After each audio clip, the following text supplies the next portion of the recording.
Gujarat ATS દ્વારા કચ્છ જિલ્લામાંથી પાકિસ્તાની જાસૂસ એવા સહદેવસિંહ ગોહિલની ધરપકડ કરાઈ છે, જે પાકિસ્તાનને બીએસએફ અને નેવીની માહિતી મોકલતો હોવાનું સામે આવ્યું છે. આ અંગે સુરતમાં ગૃહ રાજ્યમંત્રી હર્ષ સંઘવીએ ગુજરાત એટીએસને પાકિસ્તાનના જાસૂસને પકડવા બદલ અભિનંદન પણ આપ્યા.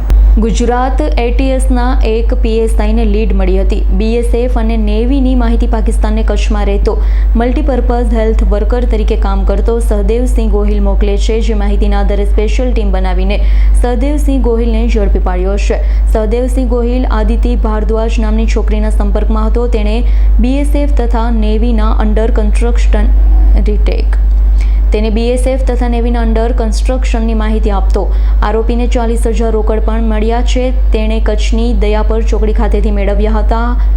આરોપીએ તેના ફોનમાંથી અનેક વિડીયો ડિલીટ કર્યા હોય છે. પરત મેળવવા કવાયત હાથ ધરાઈ છે. તો અંગે ગુજરાતના ગૃહ રાજ્યમંત્રી હર્ષ સંઘવીએ સુરતમાં મીડિયા સાથે વાત કરતા ગુજરાત એટીએસની સફળ કામગીરીને લઈ તેમને અભિનંદન પાઠવ્યા હતા.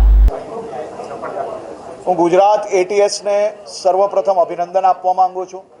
ગુજરાત એટીએસ એ દેશનું એક લીડિંગ ટેરરિઝમ સ્ક્વોડ જે ટેરરિઝમની સામે લડી રહ્યું છે એમાંનું એક સ્ક્વોડ છે. અને ગુજરાત એટીએસ દ્વારા પ્રોએક્ટિવલી પોલીસિંગમાં એક ખૂબ જ મહત્ત્વપૂર્ણ સફળતા પ્રાપ્ત કરી છે.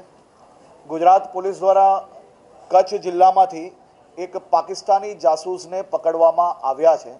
ખાસ કરીને આ કચ્છના નાગરિક છે.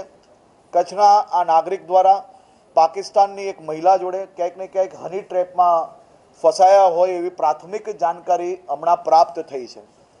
આ વ્યક્તિ દ્વારા પાકિસ્તાનની આ મહિલાને ખાસ કરીને આપણા ખૂબ જ મહત્ત્વપૂર્ણ નેવી તેમજ બીએસએફના જે અલગ અલગ એસ્ટાબ્લિશમેન્ટ છે તેની માહિતી, તેના ફોટાઓ પહોંચાડવાનો પ્રયાસ કરવામાં આવ્યો હતો.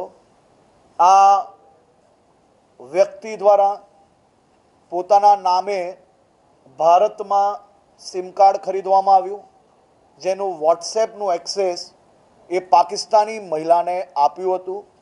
તેમજ જે પ્રાથમિક પુરાવા પ્રાપ્ત થયા છે તેમાં પાકિસ્તાની મહિલા દ્વારા આ વ્યક્તિને રૂપિયા બી મોકલવામાં આવ્યા છે. આને સંપૂર્ણ તહેકીકાત ચાલી રહી છે. આ જાસૂસને સંપૂર્ણ રીતે કડકમાં કડક કાર્યવાહી અને બીજી ડિટેલ્ડ માહિતીઓ એટીએસ દ્વારા પ્રાપ્ત થઈ રહી છે. વધુ માહિતી એટીએસ દ્વારા આપ સૌને આપવામાં આવશે. Bureau report S9 news Surat. અમારી તમામ માહિતીથી અપડેટ રહેવા માટે જોડાયેલા રહો S9 ન્યૂઝ સાથે.